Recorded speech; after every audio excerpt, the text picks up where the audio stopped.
Lesson start करने वाले हैं वो क्लास 9 का सिविक्स का लेसन नंबर 1 है what is democracy, why democracy. अब आप कहेंगे कि मैम डेमोक्रेसी डेमोक्रेसी सुनते आ रहे हैं हम, बट एग्जैक्टली समझ में कुछ नहीं आया कि होता क्या है। सिंपल सी चीज है कि जिस तरीके से हमारी फैमिली के अंदर बड़े होते हैं, जैसे दादाजी हैं या डैडी हैं, तो वो डिसीजन लेते हैं और वो डिसीजन जो होता है ना वो सबकी भलाई के लिए होता है, सिर्फ उनके फेवर का नहीं होता है, सबकी भलाई के लिए होता है कि नहीं इनको इस स्कूल में डाल दो तो ये अच्छा स्कूल है, यहाँ अगर ट्रीटमेंट करवाना है तो अच्छे से हॉस्पिटल के अंदर या इसी हॉस्पिटल के अंदर हम ट्रीटमेंट करवाएंगे, घूमने जाना है या कोई नई चीज खरीद के घर में लानी, तो सारा डिसीजन डैडी लेते हैं या फिर दादाजी लेते हैं, राइट। वो किसके लिए होता है, सबकी भलाई के लिए, सबको बेनिफिट मिले उसके लिए। उसी तरीके से इतने सालों से जो देश अलग अलग देश चले आ रहे हैं ना, तो कोई एक सिस्टम पकड़ के चलता है, कोई ना कोई तो बड़ा होगा ना वहां पर जो सारे डिसीजन लेगा, नहीं तो देश चलेगा कैसे, राइट। तो पहले ना मोनार्की फॉर्म होता था। मोनार्की फॉर्म होना मतलब क्या कि एक राजा होगा और वो अपने अकॉर्डिंगली क्या करेगा, नियम निकालेगा और दूसरों को फॉलो करना ही होता है, चाहे नियम हो चाहे पनिशमेंट्स हो, कुछ भी करिए आप, वो अपने हिसाब से सब कुछ करेगा। तो वो हो गया मोनार्की फॉर्म। तो अगर राजा कैपेबल है तो ठीक है, अगर राजा कैपेबल नहीं है तो वाट लग जाएगी, दूसरे राजा उसके ऊपर अटैक कर देंगे। और अगर राजा कैपेबल भी है बट बहुत ही ज्यादा क्रूर है, तो ऐसे में तो जनता की भी वाट लग जाएगी। तो मोनार्की फॉर्म सुटेबल फॉर्म नहीं था कंट्री को चलाने के लिए, धीरे धीरे लोगों को समझ में आने लग गया। फिर उन्होंने मोनार्की फॉर्म को खत्म करना चालू किया, मतलब राजा शाही परिवार तो है बट राजा अगर कैपेबल नहीं है तो वो राज नहीं कर सकता, ये लोगों को समझ में आने लग गया। तो लोगों ने क्या किया, अपने लीडर्स को चुनना चालू किया। बट लीडर्स को चुनना चालू किया तो उसमें भी क्या हुआ कि पावर जब एक हाथ में आने लग गई तो लीडर्स भी क्या हो गए, डिक्टेटरशिप पे आ गए, तानाशाही पर आ गए। अब जब उन्होंने अपनी तानाशाही लगा ली तो उन्होंने अपनी कास्ट के लोगों के लिए तो बहुत कुछ अच्छा किया, बट कंट्री के अंदर जो दूसरे कास्ट हैं, दूसरे लोग हैं, उनका क्या, उनका भला कौन करेगा, तो वो डिक्टेटर नहीं सोचते थे। तो धीरे धीरे जो जनता थी उनको ये समझ में आने लगा कि नहीं, ना तो मोनार्की फॉर्म सही है और ना ही डिक्टेटरशिप सही है, तो हमें डेमोक्रेटिक कंट्री चाहिए। मतलब अगर हमें लगता है कि राजा सही नहीं है या लीडर सही नहीं है, डिक्टेटर सही नहीं है, तो हम उसको निकाल सकें और उसकी प्लेस पे नया रूलर या फिर नया लीडर ला सके। तो ये जो डेमोक्रेसी वर्ड है ना, सिंपल सी चीज है कि सारी पावर लोगों के हाथ में दे दी कि उनको कौन सा रूलर चाहिए। ठीक है, अब थोड़ा सा बुकिश की तरफ पढ़ते हैं और समझते हैं। डेफिनेशन, डेमोक्रेसी की बात करें तो डेफिनेशन दे रखी, democracy is a form of government in which the rulers are elected by the people.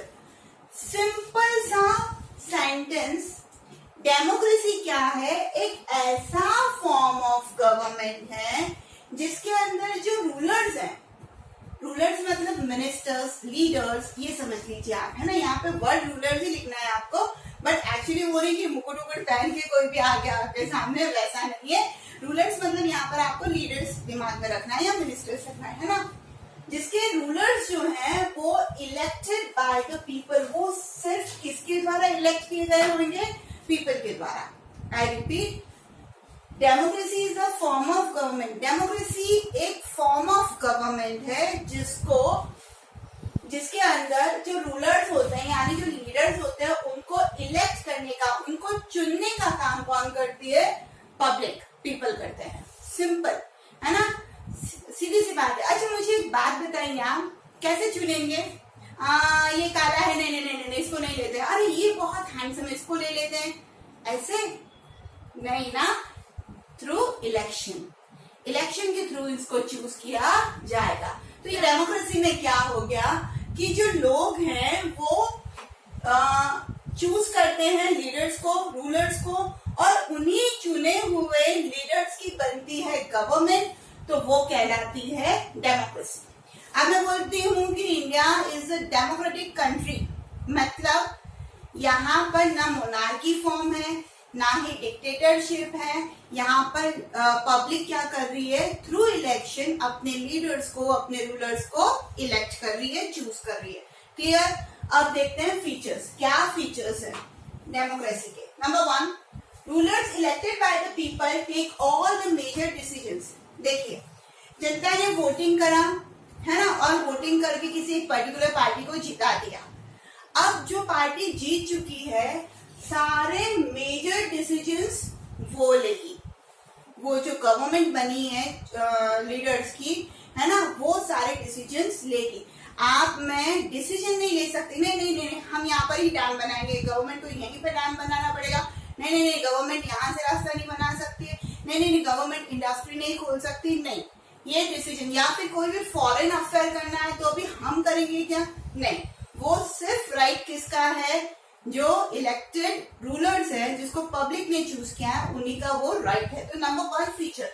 देखिए, लैंग्वेज थोड़ी सी आपको टफ लग रही होगी, बट अगर आपने समझ लिया ना तो लिखना बहुत आसान हो जाएगा। Rulers elected by the people, हम ही बोल रहे हैं कि रूलर्स को इलेक्ट कौन कर रहा है, पीपल। तो वही क्या लेंगे, take all the major decisions, वही क्या लेंगे, सारे मेजर डिसीजंस लेंगे, आप और मैं नहीं लेंगे। Second, election offer a choice and a fair opportunity to the people to change, ध्यान से सुनिएगा, to change the current rulers।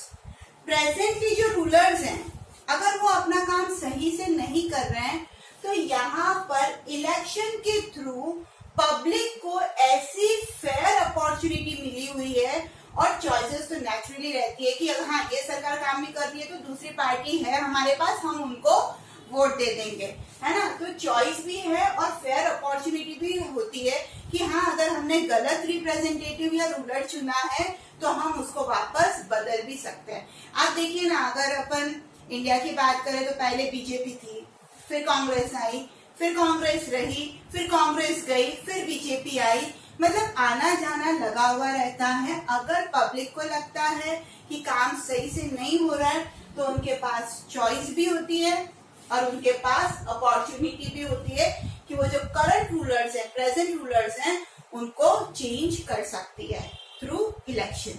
I think clear. Third, the choice and opportunity is available to all the people on an equal basis।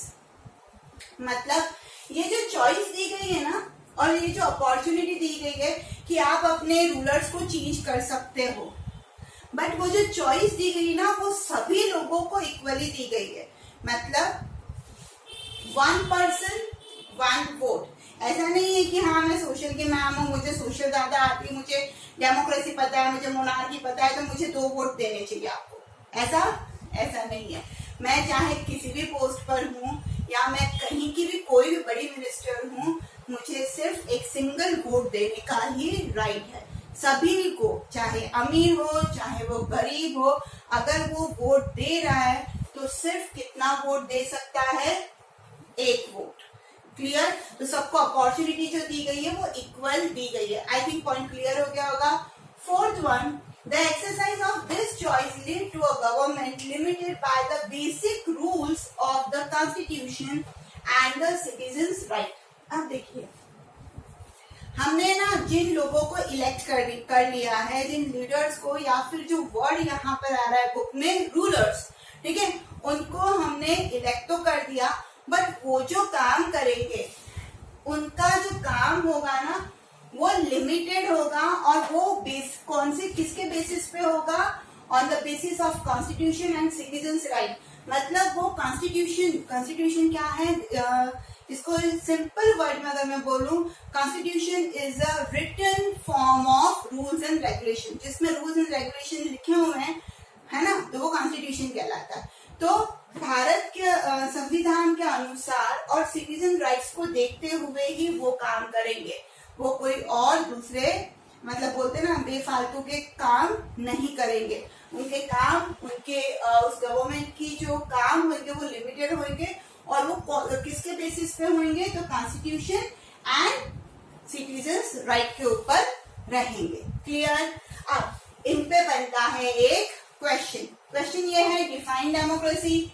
आपको ये लिखना है, और continuation में पूछा जाए write some features of the democracy, आपको ये चारों पॉइंट लिखने हैं। सिंपल है। फर्स्ट क्या था, देखो फटाफट देख लेते हैं। फर्स्ट क्या था कि जिन रूलर्स को इलेक्ट किया गया है वो सारे मेजर डिसीजंस लेंगे।